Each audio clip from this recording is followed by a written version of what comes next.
کرتے حضرت سعد بن ابی وقاص رضی اللہ تعالیٰ. آپ فرماتے ہیں جب میں قادسیہ کی جنگ لڑ رہا تھا تو ایک ریاست ایسی بھی آئی جس کے بادشاہ کا تاج بڑا مشہور تھا کہ بڑے قیمتی ہیرے ہیں اس کے تاج میں، معروف تھی وہ بات. تو میں نے مسلمان فوجیوں کو نصیحت کی کہ جب لڑائی کرو نا تو بادشاہ کا تاج جب ملے تو قبضے میں لے لینا، مال غنیمت میں شامل ہو جائے گا تو مسلمانوں کو فائدہ ہوگا، غریبوں کی مدد ہوگی، اسلامی فلاحی ریاست کے اندر بڑا فائدہ دے گا. فرماتے ہیں جہاد ہو رہا تھا تو علاقہ ریتلا تھا، غبار زیادہ تھی، ریت زیادہ تھی. اب فرماتے ہیں لڑتے لڑتے شام ہو گئی. شام کے وقت بادشاہ قتل ہوا، بادشاہ کا سر تو ملا پر اس کا تاج کوئی نہ ملا. اب صحابہ ڈھونڈنے لگے، ریت ٹٹولنے لگے، تھوڑی سی جدوجہد کی تو حضرت سعد بن ابی وقاص کہنے لگے یار رات ہو گئی ہے، چھوڑو، نہیں ملتا تو رہنے دو، سو جاؤ اپنے اپنے خیموں میں جا کے، اللہ نے فتح دے دی ہے، یہی ہمارے لیے بہت کافی ہے، چھوڑو، شہادت ہے مطلوب مقصود مومن، نہ مال غنیمت نہ کشور کشائی. وہ تو کہا تھا چلو مل جائے تو ٹھیک ہے، نہیں ملتا تو رہنے دو، چھوڑ دیا. کہتے سب لوگ اپنے اپنے خیموں میں چلے گئے. سپہ سالار حضرت سعد بن ابی وقاص رضی اللہ عنہ فرماتے میں بھی اپنے خیمے میں ابھی میں بیٹھا تھا، کمر جو تھی وہ میں نے لگائی تھی، زمین کے ساتھ لیٹا ہی تھا کہ میرے خیمے کے باہر کسی مجاہد نے آ کے صدا دی حضور اجازت ہو تو اندر آ جاؤں. میں نے کہا آ جاؤ. تو کہتے ہیں ایک شخص آیا، اس نے چادر کے اندر اپنا چہرہ چھپایا ہوا ہے، پھٹے پرانے پوشیدہ سے کپڑے، ٹوٹے ہوئے جوتے، رسیوں سے باندھے ہوئے، آ کے کھڑا ہوا اور چادر کے نیچے سے اس نے وہ تاج نکالا. اس کی چمک دمک ہیروں کی اتنی زیادہ کہ پورے خیمے میں روشنی پھیل گئی. اور میرے پاس تاج رکھ کے کہنے لگا حضور میں گزر رہا تھا تو میرے گھوڑے کے پیر سے کچھ چیز ٹکرائی ہے، میں نے کھودی ہے تو تاج نکل آیا، رکھ لیں. آپ فرماتے ہیں رات کے اندھیرے میں اکیلے اسے ملا، دیکھنے والا بھی کوئی نہیں تھا، اور بندے کی حیثیت بتاتی ہے کہ غریب ہے. پھر بھی میں نے پوچھا، میں نے کہا تم تو مجھے بڑے غریب آدمی لگتے ہو، تمہیں تو بڑی ضرورت تھی، کیا امیر ہو، کیا تمہارے حالات کس طرح کے ہیں؟ تو کہتے مجھے کہنے لگا حضور 12 بچوں کا باپ ہوں، اور جب جہاد کے لیے آیا تھا تو گھر میں صبح کا کھانا تھا، دوپہر کا کوئی نہیں تھا، حکم ہوا جہاد کی فرض ہونے کا تو نکل آیا ہوں، کچھ سرکہ کچھ تھوڑا سا سامان ان کے لیے چھوڑ کے آیا ہوں، اللہ کریم ان کی مدد کرے گا. تو فرماتے ہیں میں رشک آیا، اسے رشک. تو میں نے کہا جناب یہ تم نے رکھا کیوں نہیں؟ کہنے لگے وہ میری طرف دیکھ کے کہنے لگے حضور کیوں رکھوں، مجھے اس کی کیا ضرورت ہے، مجھے میرا رب کھلانے والا ہے، میرا رب دینے والا ہے، مجھے ضرورت ہی نہیں، میں کیوں رکھوں. دامان توکل کی یہ خوبی ہے کہ اس پر پیوند لگے ہوتے ہیں، دھبے نہیں ہوتے. فرماتے ہیں وہ دیکھ کے پلٹ گئے، ابھی وہ خیمے سے نکلنے لگے تھے، میں نے پیچھے سے آواز دی، میں نے کہا یار اپنا نام تو بتا، اپنا قبیلہ تو بتا، اپنے والد کا نام تو بتا، تو اتنا بڑا شخص ہے بتا تو صحیح. تو فرماتے انہوں نے رخ نہیں پھیرا، پلٹ کے میری طرف نہیں دیکھا، چہرہ باہر کی جانب، اور کھڑے کھڑے کہنے لگے حضرت سعد بن ابی وقاص سے حضور میں نے یہ کام آپ کے لیے نہیں کیا، یہ کام میں نے لوگوں کو اپنے باپ کا اور قبیلے کا نام معروف کرانے کے لیے نہیں کیا، میں نے یہ کام رب اور اس کے رسول کے لیے کیا ہے، اور جس رب رسول کے لیے کیا ہے وہ میرا نام بھی جانتے ہیں، میرے باپ کا نام بھی جانتے ہیں، میرا قبیلہ بھی جانتے ہیں. حضرت سعد بن ابی وقاص رضی اللہ تعالیٰ عنہ کا نا اپنی ماں سے بڑا پیار تھا اپنی والدہ سے. تو حضرت سعد بن ابی وقاص کلمہ پڑھ گئے، اماں جی نے بھوک ہڑتال کر دی، اسے پتا تھا کہ میرا پتر مجھ سے پیار بڑا کرتا ہے، میں نے بالآخر منوا لینا. تھوڑی سی آبادی تھی، ایک گھر کے اندر جو مسئلہ چھڑتا تھا نا اس کا سارے شہر کو پتا چل جاتا تھا. اب کونوں میں گلیوں میں اب باتیں بھی ہونے لگیں کہ اس سعد کی ماں ہڑتال پہ بیٹھی ہوئی ہے، بڑا مسئلہ ہے. اب پریشر بڑھنے لگا. حضرت سعد بن ابی وقاص فرماتے ہیں کہ وہ جو میرے قریبی لوگ تھے نا صحابہ، وہ بھی مجھے کہنے لگے یار کوئی رستہ نکال، ہر چوک میں تیری بات ہوتی. کہتے ہیں میں گھر جاتا تو گھر والے، بہن، بھائی، بچے، باپ سارے کہتے یار تیری ماں مر جائے گی. اب بہت بڑا ایشو ہے. ہم یہ کہہ دیتے ہیں کہ انہوں نے قربانیاں بڑی دی، لیکن آپ ذرا بات کو سمجھے نا کہ اماں بھوک ہڑتال پہ بیٹھ جائے، ایک انسان کہاں کھڑا ہو جائے گا؟ بدنامی الگ ہے، بحث الگ ہے، سیانہ بندہ، مالدار، وزادار، قبیلے والا. حضرت سعد بن ابی وقاص کی ماں نے 3 دن تک روٹی نہیں کھائی، پانی نہیں پیا، بے ہوش ہو گئی. اب جب بے ہوش ہوئی تو شور پڑا، سارا محلہ جمع ہو گیا. اب سارے لوگ کھڑے اور بچہ وہ ہے جو ماں کی بڑی ماننے والا ہے. اماں کے اوپر لوگوں نے پانی شانی ڈالا، ہوش آئی تو حضرت سعد بن ابی وقاص قریب آئے، کہنے لگے اماں ایک بات کرنی ہے. اماں بھی بڑی مشکل سے اٹھ کے بیٹھ گئی کہ پتر ماننے لگا میرا. لوگ بھی کھڑے ہو گئے, مسکراہٹ بھی ہونے لگی کہ لو نہ کوئی بات ہونے لگی. ماں کہتی ہے کلمہ چھوڑ دے پھر مانوں گی. حضرت سعد بن ابی وقاص کہنے لگے اماں سن میری بات. 3 دن ہو گئے, مکے کا کوئی کونا کھدرا ایسا نہیں جس میں میری تیری باتیں نہ ہوئی ہیں, اور قبیلے کا علاقے کا کوئی شخص نہیں. لوگوں نے بڑی باتیں کی, اور لوگ جب باتیں کرنے پہ آتے ہیں پھر اوپر تک جاتے ہیں. یہ بھی کہا کہ کیا دین یہ سکھاتا ہے کہ ماں بھوکی مر جائے. یہ بھی لوگوں نے کہا میں نے ہر شے سنی, برداشت کی, اما اب تو میری بات کان کھول کے سن لے. ماں کہنے لگی وہ کیا؟ تو حضرت سعد کہنے لگے پیدا مجھے تو نے کیا ہے, 9 ماہ تیرے پیٹ میں رہا ہوں, روٹی تیرے ہاتھ سے کھائی ہے, تجھ سے زیادہ بہتر مجھے کوئی نہیں جانتا. ماں سن تیری کتنی جانیں؟ اما کہنے لگی 1.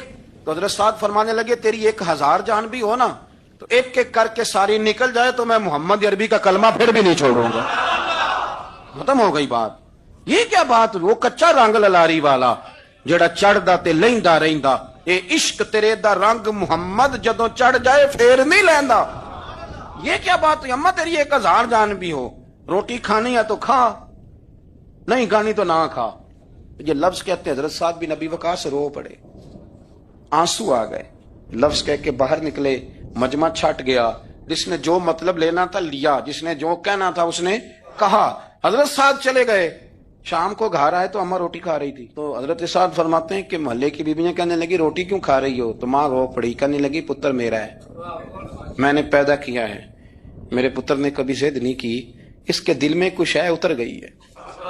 کوئی ہے کوئی کچا پکا جذبہ ہوتا تو میں تو 2 آنسو بہاتی تھی تو میرا پتر لوٹ آتا تھا, پر کسی رستے کا مسافر بن گیا, اب کہیں پہنچ گیا ہے اور میں اس کا درد سمجھ گئی ہوں. جہاں گیا ہے اب وہاں سے یہ لوٹ سکتا. آپ سمجھیں اتنا تگڑا ایمان جن لوگوں کا, ان کے بارے میں لوگ ڈسکس کریں گے. ان کو نا قرآن پاک نے بطور نمونہ بیان کیا ہے. اللہ فرماتے ہیں ایمان اس طرح کا جس طرح میرے نبی کے صحابہ کا. یہ منافقوں کی بات ہو رہی ہے پہلے سے بارے میں. وَإِذَا قِيلَ لَهُمْ آمِنُوا كَمَا آمَنَ النَّاسُ, جب ان سے کہا جائے کہ ایمان اس طرح لاؤ جس طرح میرے نبی کے صحابہ لائے ہیں. قَالُوا أَنُؤْمِنُ كَمَا آمَنَ السُّفَهَاءُ, تو وہ کہتے ہیں اس طرح ایمان لائیں جیسے بیوقوف لائیں. یہ تو بیوقوف ہے, ہر شے نبی پاک پہ قربان کر رہے ہیں. تو اللہ فرماتے ہیں الا انہم هم السفہاء, خبردار ہو جاؤ میرے نبی پاک کے غلاموں کو بیوقوف کہنے والو تم بیوقوف ہو. اللہ کہتا ہے تم پاگل ہو, بیوقوف ہو. اللہ انہیں پاگل کہتا ہے, اللہ پاگل کہتا ہے انہیں جو نبی پاک کے صحابہ کو پاگل کہے. اور حضرت عمر جیسا بندہ 24 لاکھ مربع میل کا حکمران, اور شاہ روم کو خط لکھ کے کہتا ہے میں منت نہیں کرتا میں حکم دیتا ہوں. نہ تگڑا بندہ. جنگ قادسیہ کے لیے حضرت سعد بن ابی وقاص کو بھیجا, فتوح الشام پڑھ کے دیکھیں. حضرت عمر بڑے پریشان ہیں, اتنے دن ہو گئے کوئی رپورٹ ہی نہیں آئی. اب تو موبائل ہے نا, 1 منٹ کی رپورٹ لیں آپ, بلکہ آپ 1 منٹ کی فوٹو لیں, آپ رپورٹ تو دور رہ گئی. حضرت عمر فاروق رضی اللہ تعالیٰ عنہ بڑے پریشان ہیں کہ قادسیہ میں حضرت سعد بن ابی وقاص کے ساتھ لوگ جہاد کرنے گئے, رپورٹ کوئی نہیں آ رہی. اتنے پریشان تھے کہ باہر نکل کے نا اس رستے پہ بیٹھ جاتے جو رستہ قادسیہ کی طرف سے آتا تھا. جو بھی آتا جاتا پوچھتے جنگ کے کیا حالات ہیں. ادھر جب اللہ نے فتح دے دی نا تو حضرت سعد بن ابی وقاص رضی اللہ تعالیٰ عنہ نے نا ایک قاصد کو خط دے کے بھیجا, کہنے لگے عمر کے پاس جاؤ, انہیں اطلاع دو کہ الحمدللہ اللہ نے اسلام کو فتح عطا کر دی. یہ حضرت عمر کو جا کے دینا. وہ بڑے پریشان ہوں گے. وہ جو اس زمانے میں اس طرح ہوتا تھا کہ کئی دور دور سے صحابہ جو دوسرے شہروں کے ملکوں کے رہنے والے ہوتے تھے وہ بھی آ کے شامل ہو جاتے تھے جہاد میں. کوئی 1 دفعہ مدینے آیا, کوئی 2 دفعہ آیا, پھر اپنے اپنے علاقوں میں. بہت سارے لوگوں نے زیادہ دفعہ حضرت عمر کو دیکھا بھی نہیں تھا. وہ جو قاصد خط لے کے آیا تھا نا اس نے 1 دفعہ دیکھا تھا, حضرت عمر بوڑھے ہو گئے, وہ پہچانتا نہیں تھا. ادھر سے وہ خط لے کے آ گیا. حضرت عمر مدینے سے باہر نکل کے اس روڈ پہ بیٹھے تھے جو قادسیہ سے آتا تھا. جب وہ اس آدمی کو آتے دیکھا تو حضرت عمر اٹھ کے کھڑے ہو گئے, فرمانے لگے قادسیہ سے آ رہے ہو؟ وہ کیا کہتا ہے, پھٹے پرانے کپڑے, ٹوٹے ہوئے جوتے, سر پہ پرانی پگڑی. کہنے لگے غلام مدینے کے رہنے والے ہو؟ حضرت عمر کہنے لگے ہاں مدینے کا ہوں. کہا میں قادسیہ سے آیا ہوں, الحمدللہ اللہ نے اسلام کو فتح دے دی ہے, الحمدللہ کفر کی کمر ٹوٹ گئی ہے. اس نے یہ بات کر کے تو گھوڑے کو ایڑی لگائی, گھوڑا دوڑنے لگا مدینے کے. حضرت عمر بھی ساتھ ساتھ دوڑ رہے, فرمانے لگے اچھا بتاؤ خالد بن ولید کا کیا حال ہے؟ تھوڑا آگے جا کے فرمانے لگے اسامہ بن زید کیسے ہے؟ وہ کہتے ہیں ٹھیک ہے. پھر اس نے اور گھوڑا, عمر ساتھ ساتھ دوڑ رہے ہیں, ساتھ ساتھ. 24 لاکھ مربع میل کا حکمران, ایک جوتا پیر سے نکل گیا,